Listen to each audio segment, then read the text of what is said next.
Parvis, and today I'm here to teach you the poem The Arrow and the Song. The Arrow and the Song is a poem written by Henry Wadsworth Longfellow, an American poet. So let us start this poem. Warm up में जो दिया गया है पहले उन लाइनों को हम रीड करते हैं and I explain you these lines.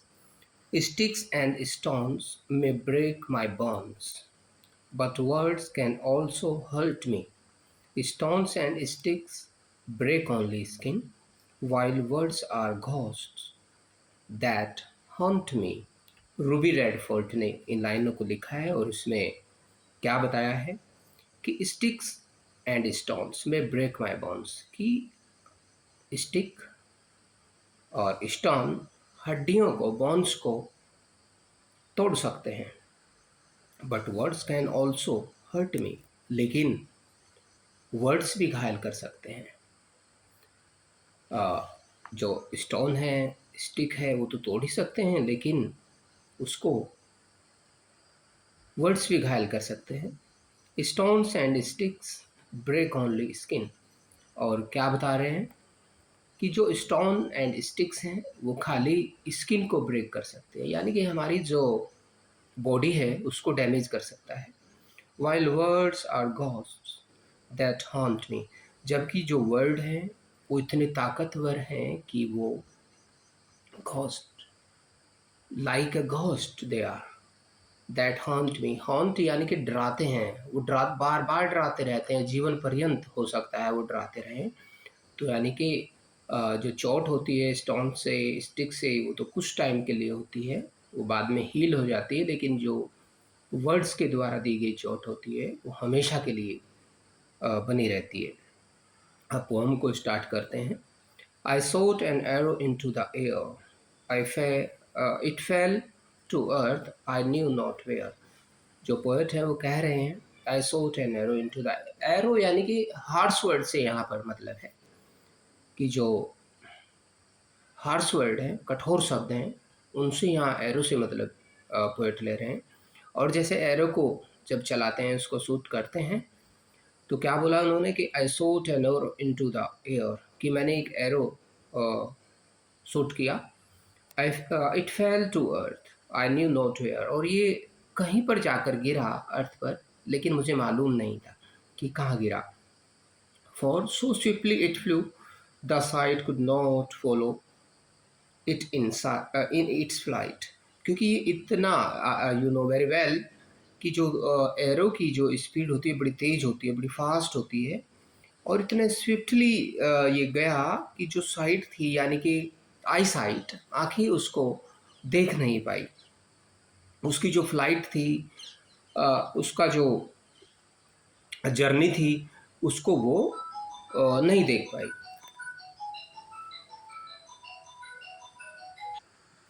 Now in second stanza में जो पोएट हैं वो क्या कह रहे हैं. पहले स्टेंजा में, फर्स्ट स्टेंजा में इन्होंने क्या बोला कि मैंने एक एरो, यानी कि हार्श वर्ड कुछ मैंने कहे, मुझे मालूम नहीं कि कहाँ पर जाकर गिरे, और मैं उनको, यानी कि उनको फॉलो नहीं कर पाया, क्योंकि आप जानते हैं कि जो एरो होता है बड़ा फास्ट चलता है. अब सेकेंड स्टेंजा में क्या बोल रहे हैं. I breathed a song into the air, it fell on earth, I knew not where. अब क्या बोल रहे हैं कि मैंने एक ब्रेथ मीन्स ईयर सैंग, क्या किया उन्होंने, इस बार एक सॉन्ग गाया, यानी कि अब की बार pleasant word were there, pleasant words were there. A song into the air, it fell to earth, I knew not where, ये भी गिरा अर्थ पर, आई न्यू नॉट वेयर, मुझे मालूम नहीं था कि कहाँ पर ये भी गिरा.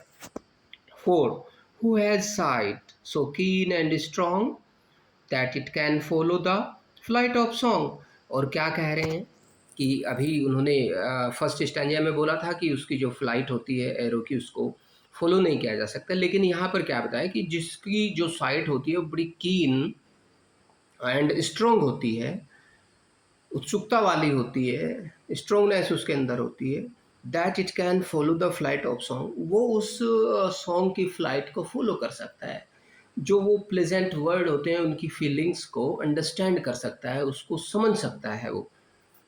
थर्ड स्टेंजा में फिर क्या कह रहे हैं, अब थर्ड स्टेंजा में, long long afterward in an oak I found the arrow still unbroke. क्या बोल रहे हैं पोएट कि अब बड़े लंबे टाइम के बाद, long long afterward in an oak, एक ओक ट्री में, I found the arrow still unbroke. वो जो एरो था, वो फर्स्ट वाले स्टैंजा में जो उन्होंने बोला उसको शूट किया, और मुझे कैसा मिला, जैसा मैंने उसको शूट किया था, अनब्रोक, इट वाज अनब्रोक। और ये मुझे कहाँ पर मिला, एन ओक ट्री, एक ओक ट्री में मेरे को ये मिला।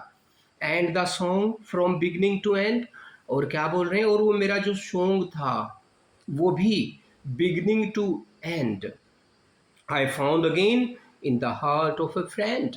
और ये मैंने कहाँ पर पाया, उस एरो को तो मैंने एक ओक ट्री में पाया, जबकि जो मेरा सॉन्ग था उसको मैंने एक फ्रेंड के हार्ट में, अपने उसके दिल में उसको पाया।